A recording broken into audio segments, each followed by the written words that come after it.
There is an abundance of advertisements in the newspapers and to a much lesser extent on social media for teachers to fill clear vacancies at schools from the primary through secondary level. These schools are noticeably of all types, from well-heeled top performers to lower profile, less sought after, as well as deep, rural and urban. This is the 78th episode of the Frankly Speaking Jamaica podcast. Good day. Please subscribe, and we love your feedback on the channel. Desmond Richards and Winnie Anderson Brown contribute to this podcast too. Now to Frankly Speaking, the commentary. There is a terrible shortage of teachers in Jamaica. Put another way, there are many opportunities for employment for teachers. Educators I've spoken to don't remember ever seeing such a demonstrated shortfall, but there is no reliable data about the demand. The numbers are one thing, and frankly speaking, it's not just bodies to fill the spaces that schools want. Many schools require teachers with experience who can guide their fresh-faced colleagues just coming out of college. And they want teachers who can do the administrative and other duties that make a school more than a warehouse.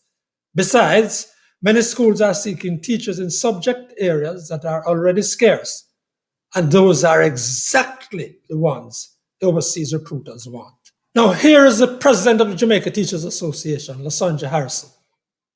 Entire academic year, we had advertisements going, primary schools, secondary schools needing teachers for, to fill vacancies. Up to March the 31st, I attended a function at a high school, and that high school was in need of 11 teachers in March. And that was just one school. There were several other schools that the administrators, along with the teachers on the ground, have been just holding the fort. It is not that all they operated with their full staff complement, academic staff complement for this current academic year. What we have seen, the compensation review undoubtedly has played a significant role in same, because many teachers were waiting to see what it would look like before they made their decision to stay or to leave the shores of Jamaica. Our problem is compounded of the teaching force to go on vacation, study, and study leave combined. So we know several teachers will be going off on their vacation and study leave. Some people use this vacation leave as, especially the 8 months, to test the waters. That is the reality. And then they make a decision. We have those natural occurrences of the system. You also have another natural occurrence of people who leave the system. Their time has come, and they determine that it is now, they have come to the end of their journey in giving sterling service to education and nation building. So you have those posts to be filled. Then you have now a higher intake or a higher pickup in the number of teachers who are deciding that teaching is no longer my career of choice. So all of that combined is increasing the number of spaces that we need to fill. And there are certain subject areas that are telling. And when you see a school advertising, what gives you the indication of the gravity of the problem is the number of clear vacancies. That speaks to resignation or persons who have retired out of a post. Frankly speaking, I really thought that the compensation package rolled out for teachers recently would mean that some would stuff their passports and resumes back into their bags or drawers at home rather than go ahead with plans to leave. I was apparently wrong. Or perhaps those who are leaving and have left, because some have already, just this year were too far advanced in their thinking and planning for the new salary package to matter. Remember too, there's a built-in system that pulls large numbers of teachers, up to 10% of those employed to government, pulls them out of the classroom every year. You see, the Minister of Education may approve leave, study leave for teachers, and long leave or vacation leave of 4 and 8 months at a time to teachers. Up to 10% of the teaching complement may be awarded such leave every year. That means some 2,000 plus teachers may be out of the classroom for over a term to a year and more this September. Then you add to those migrating, retiring, or just leaving teaching.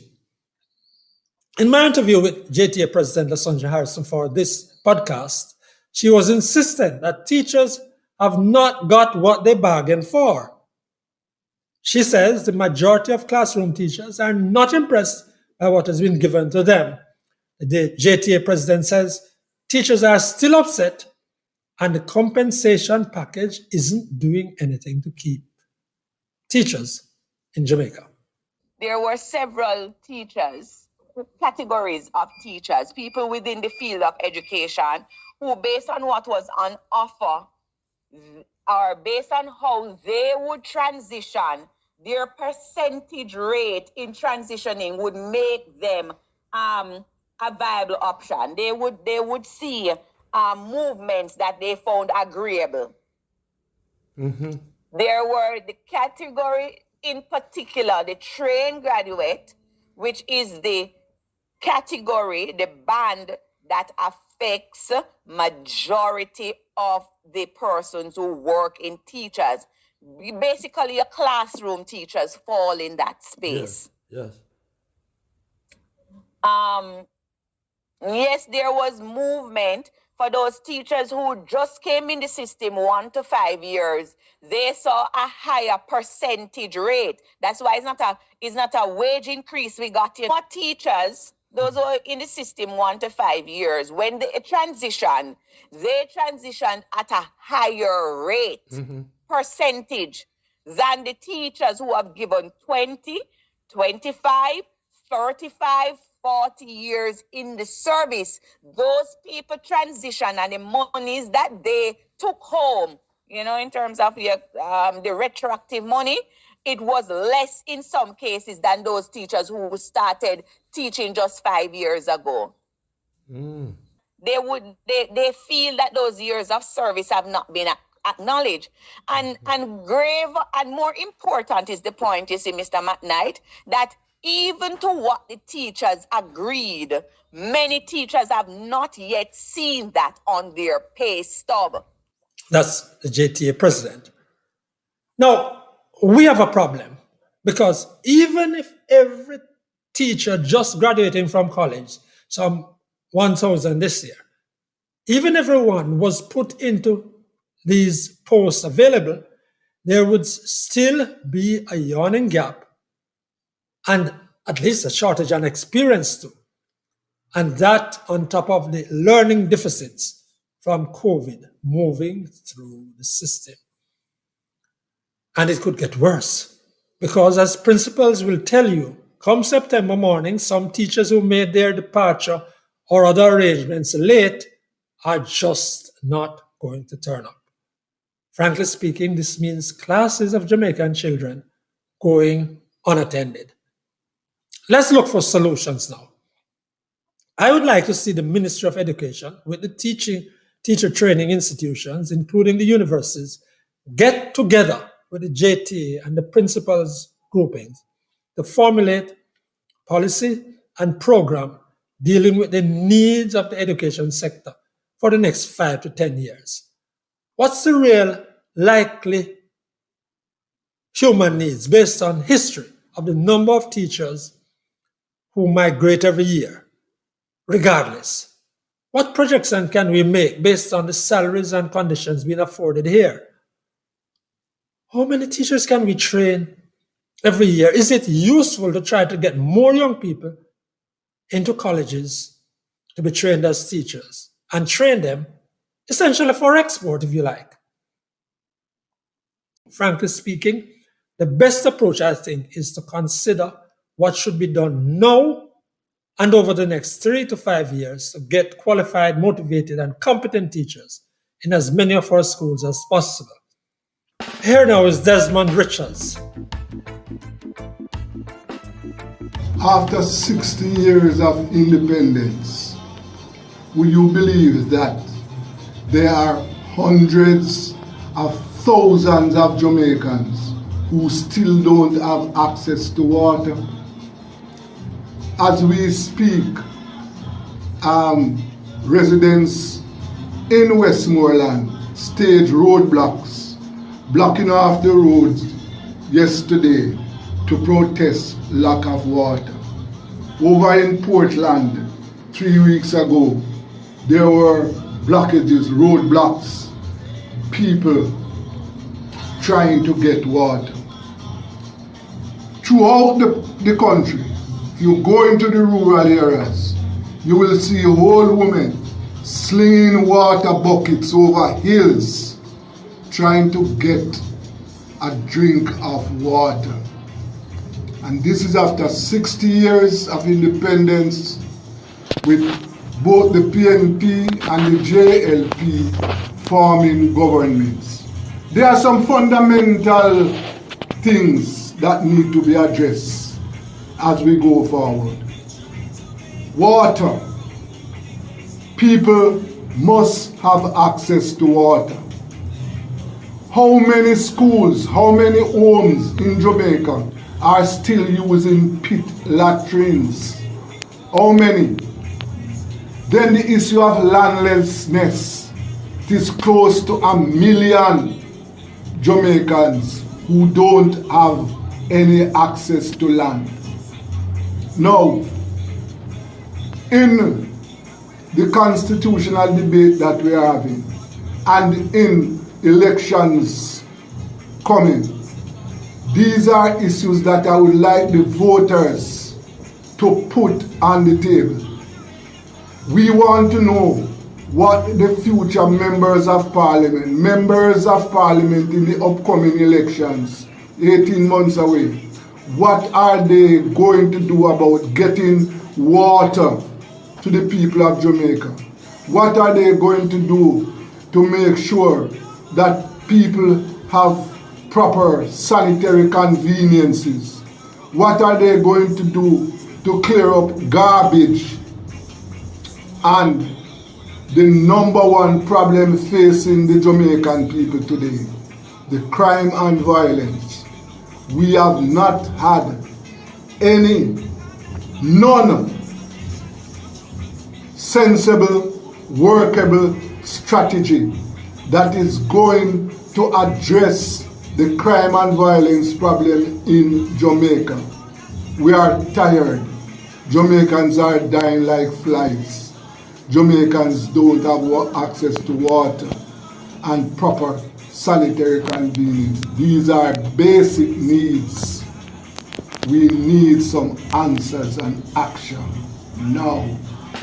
That's Desmond Richards, journalist and founder of Rebel Radio Jamaica. And now Winnie Anderson Brown. June 28, 2023 marked a major development in the story of Chat GPT. Now, OpenAI, the company that created Chat GPT, is accused of violating privacy laws by scraping 300 billion words from the internet, tapping books, articles, websites, and posts, including personal information obtained without consent. Now, when I saw this information, I decided to search Bing Chat to find out what happened. Microsoft is also named in that suit.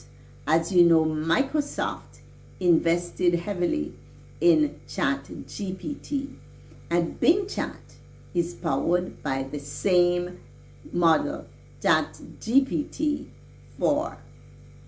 So when I went to do my research with Bing Chat, I saw another lawsuit filed against Chat GPT, filed against the owners of Chat GPT, OpenAI. And this was on Wednesday, June 28 as well. The lawsuit alleged that the AI company was involved in the misuse of the author's copyrighted works in order to train its artificial intelligence system, Chat GPT. And these two persons are named. In the previous suit mentioned, the 157-page lawsuit, that one, the persons have not been named. They are identified by pseudonyms for their protection, I understand. Now, this is a very interesting development to watch. What will happen next? We don't know. The saga continues. That's educator and health facilitator, Winnie Anderson Brown. Thank you for sharing with us yet again on this Frankly Speaking Jamaica podcast. This is episode 78. Please like, share, and if you haven't done so yet, please subscribe. On behalf of Desmond Richards and Winnie Anderson Brown, I'm Franklin McKnight. Until then,